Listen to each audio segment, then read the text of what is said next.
urakwiriye mwami gushimwa n'amahanga yose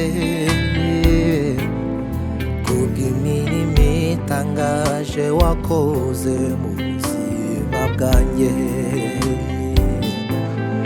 wankuye mu rupfu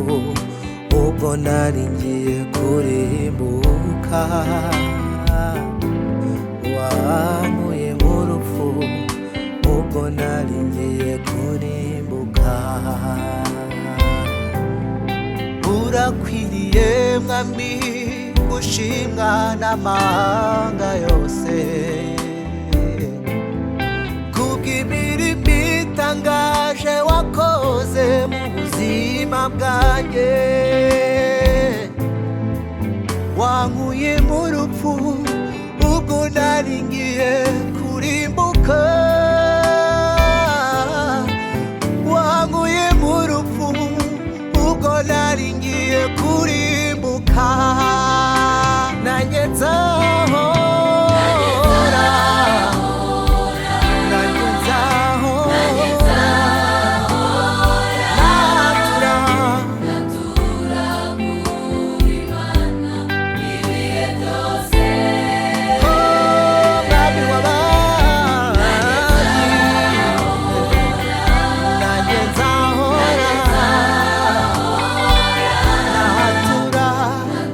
natura ibihe byose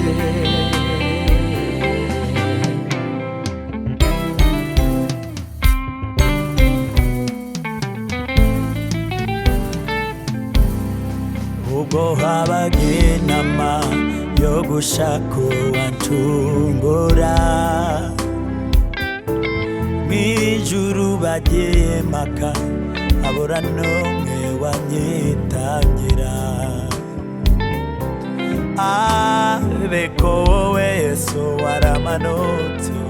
uza kumfira icyubahiro n'ishusho ry'ubumana wari ufite wabiteye umugongo umfira urupfu rw'agashinyaguro ubwo habaga inama yo gushaka uwancungura mw'ijuru bagiye impaka habura n'umwe wanyitangira